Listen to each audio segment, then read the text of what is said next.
Hallo und herzlich willkommen zu einem weiteren Video aus der Mutig Leben Reihe. Mein Name ist Barbara Fischer-Reinecke und ich möchte auch heute wieder deine ganz persönliche Ermutigerin sein. Konkret bedeutet das, dass ich dir zeigen möchte, wie du mit kleinen Lifehacks, also mit Tricks und Tipps, die ich dir hier geben möchte, ein besseres, glücklicheres, eben kurz gesagt ein mutigeres Leben führen kannst. Ich freue mich sehr, dass du dich entschieden hast, dieses Video anzuschauen und möchte dich gleich an dieser Stelle um einen kleinen Gefallen bitten, nämlich mir einen Daumen nach oben zu geben und diesen Kanal zu abonnieren. Sofern du natürlich zu der Erkenntnis kommst, dass du dieses Video magst und es dir in irgendeiner Weise nützlich ist. Vielen Dank schon mal dafür. Heute befinde ich mich inmitten der Reisfelder von Bali. Nicht weit von meinem Wohnort Ubud entfernt ist hier ein wunderschönes Café, Restaurant, das heißt Green Kubu. Und dieses Green Kubu hat mitten in den Reisfeldern ein kleines lukullisches Paradies gezaubert. Und ihr hört das Plätschern, da hinten laufen die Bewässerungskanäle in die Reisfelder. Hier hat es Seerosenteiche und hier gibt es eine riesige Schaukel. Ich habe mich das noch nicht getraut, weil die ist ohne Sicherung, also so eine Mega-Swing. Aber vielleicht mache ich das noch nächste Woche. Es ist wunderschönes Wetter, ist schon wieder sehr heiß. Ich muss zwischendurch immer mal wedeln, obwohl es noch sehr früh am Morgen ist. Ich bin hier einer der ersten Gäste. Also ich wollte euch, wie gesagt, ja jedes Mal einen schönen Ort zeigen. Heute ist es das Green Kubu mitten in den knallgrünen Reisfeldern Balis. Und wir haben ja im Moment Regenzeit. Das heißt, ich muss für meine Videos immer früh morgens raus. Und dann erst beginnt es zu regnen, meist so um 12, 1, 2, manchmal auch gar nicht. Gestern war es ganz trocken. Heute ist einer der höchsten balinesischen Feiertage. Ganz Bali ist auf der Straße und es soll ausgerechnet heute Nachmittag starke Gewitter geben. So, dann lass uns mal gleich in unser heutiges Thema einsteigen. In meiner Praxisarbeit habe ich täglich mit Menschen zu tun, die aus irgendwelchen Gründen, seien sie im Außen oder im Innen angesiedelt, die Balance verlieren. Aus der Kurve fliegen sozusagen oder schlicht vom Kurs abkommen. Man könnte sagen, sie geraten in eine Krise. Alle meine Klienten sind in einer Krise, sonst kämen sie nicht zu mir. Und viele davon geraten in eben diese Krise, weil sie einen Fehler gemacht haben oder weil jemand behauptet, sie hätten einen Fehler gemacht. Und weil mir das so oft begegnet, habe ich mich gefragt, was fehlt dem Fehler eigentlich? Diese Frage möchte ich jetzt heute hier mit dir ein wenig beleuchten. Du hast wahrscheinlich schon oft gehört, dass wir in einer ziemlich fehlerorientierten Gesellschaft leben.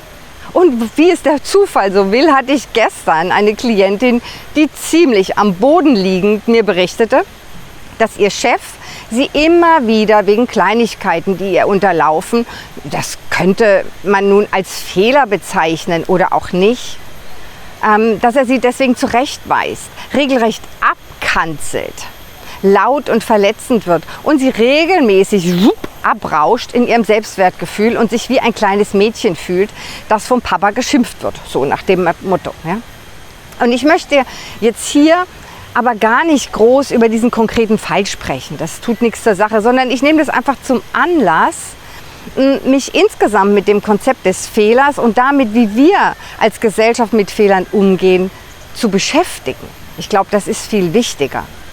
Und vielleicht gelingt es mir ja, dir aufzuzeigen, dass es auch andere Möglichkeiten und Wege gibt, mit dem sogenannten Fehlverhalten anderer Menschen umzugehen.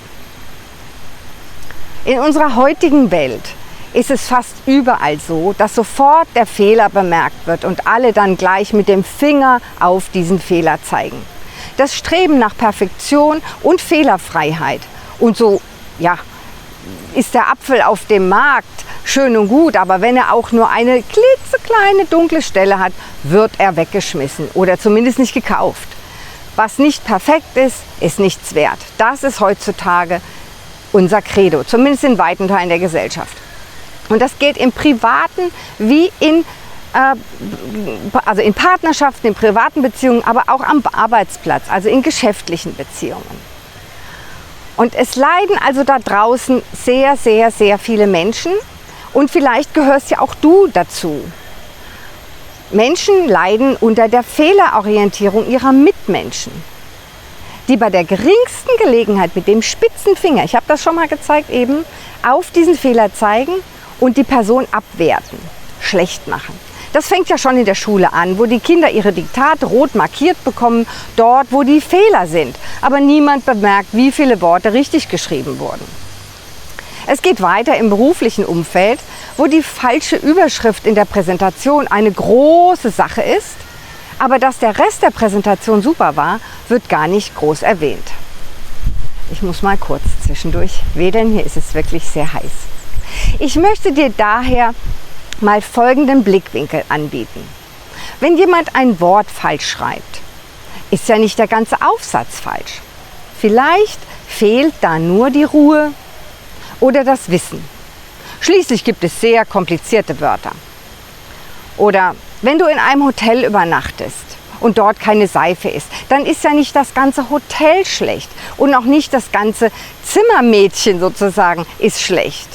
Vielleicht fehlte an der Stelle nur die Zeit, es perfekt, also sorgfältig zu machen. Oder eben ganz und gar die Sorgfalt. Oder vielleicht die Erfahrung bzw. das Wissen. Angenommen, dieses Zimmermädchen ist dort neu und kennt diese Gegebenheiten noch nicht so. Eben, dass diese Seife dort zu liegen hat. Oder stell dir vor, dein Partner baut ein Regal auf und am Ende wackelt es ein bisschen. Da fehlt dann vielleicht nur eine einzige Schraube. Oder vielleicht das Wissen, wie diese einzelnen Teile richtig, also exakt perfekt zusammenzubauen sind. Aber es ist doch in allen drei Fällen nicht so, dass die Person oder der Aufsatz oder das Hotel oder das Regal total schlecht sind und damit zu entwerten, sondern meist fehlt diesem Fehler etwas, das wir durchaus beitragen können.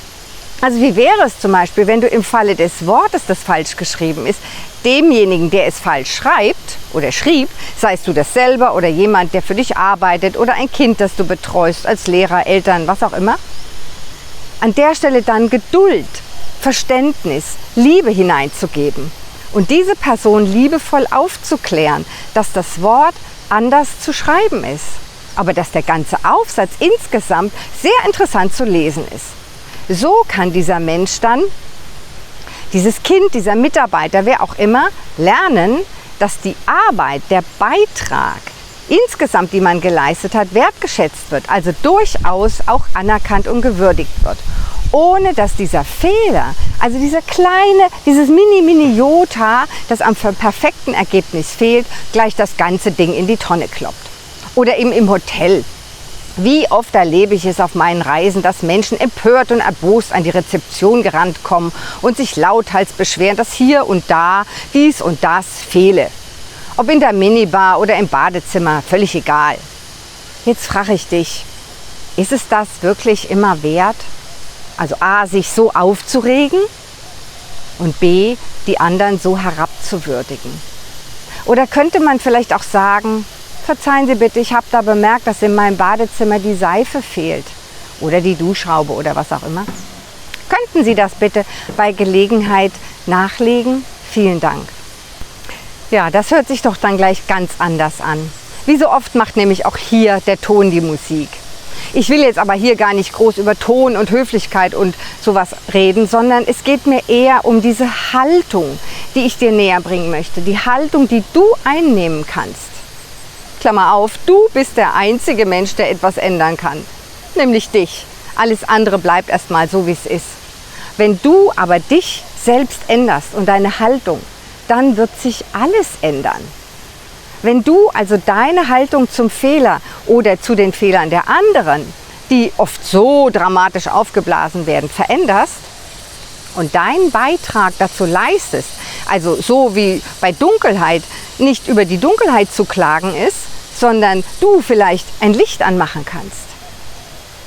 Und so wie bei Dummheit nicht zu schimpfen ist, wie dumm dieser Mensch ist, sondern du vielleicht Geduld, Verständnis und ein bisschen von deinem Wissen weitergeben kannst. So kannst du anderen helfen und im Übrigen auch dir, deine und die Fehler der anderen zu Wachstumschancen, zu Lernchancen zu machen, ohne das Ergebnis, diesen Beitrag komplett zu entwerten. Und das genau ist es, was ich dir heute wirklich, wirklich, wirklich nahelegen möchte. Ich erlebe, wie gesagt, jeden einzelnen Tag in meinen Beratungen, wie entmutigt die Menschen sind und wie entmutigend andere Menschen in sozialen Beziehungen werden, zumindest werden können, sei das bei der Arbeit oder im Privatleben, weil andere Menschen sich an ihren Fehlern hochziehen. Also die einen werden entmutigend, weil die anderen Fehler machen, und die anderen werden entmutigt, weil sie wegen ihrer Fehler kritisiert werden. Aber mein Gott, wir alle sind doch Menschen und wir machen Fehler. Und das ist auch gut so. Ein Fehler ist nämlich eigentlich gar kein Fehler, sondern eigentlich wirklich eine grandiose Lernchance. Und das möchte ich dir so gerne ins Gebetbuch schreiben, sozusagen. Bitte, bitte, bitte, frag dich, was fehlt dem Fehler? Und dann gib du die Antwort mit deinem Verständnis, mit deiner Geduld, mit deiner Toleranz und vielleicht mit deiner Liebe. Und aus dieser Haltung heraus kannst du das mal betrachten. Und dann bin ich sicher, dass dein Leben und das Leben vieler anderer durch diese Mini-Intervention, also diese klitzekleine Veränderung, die du da machst, ganz schön viel anders wird. So, jetzt habe ich bisher überwiegend über die Fehler der anderen gesprochen, auf die wir vielleicht mit etwas Gnade im Blick schauen könnten. Ähnlich verhält es sich natürlich aber auch mit den Fehlern, die wir selber machen. Auch hier sind wir oft sehr, sehr streng mit uns und verurteilen uns auf das Schärfste, sobald wir einen Fehler an uns entdeckt haben oder entdeckt zu haben glauben. Doch auch hier brauchen wir viel Gnade und Liebe im Blick, um nicht zu sehr in die Selbstverurteilung zu rutschen. Das ist ziemlich gefährlich. Also auch hier ist es wichtig, den Fehler als Lernchance zu betrachten. Meine Oma sagte immer, aus Fehlern wird man klug. Als Kind habe ich damals aber immer nur den Fehler gehört und nie die Klugheit. Ansonsten hätte ich mir bestimmt gesagt, naja, cool, dann mache ich jetzt ganz viele Fehler, dann werde ich ganz schnell ganz dolle klug. Und das ist auch eigentlich auch wahr. Im Englischen sagt man, when you fail, you learn. So fail faster, you learn faster. Das heißt quasi auf Deutsch, wenn du Fehler machst, lernst du. Also mach ganz viele Fehler, dann lernst du schneller. Sag ich doch. Also lasst uns mit unseren eigenen Fehlern und mit den Fehlern der anderen gnädiger, toleranter und liebevoller umgehen und sie stets als Lernchance für uns und für die anderen oder für beide zusammen betrachten. Ja, damit möchte ich es für heute bewenden lassen. Ich vollständig zerfließe in dieser Hitze und ich wünsche dir auf jeden Fall einen wunderschönen Tag voller Lernchancen. Mach die Augen auf, du wirst sie finden. Bye bye, ciao, ciao, deine Barbara Fischer-Reinecke.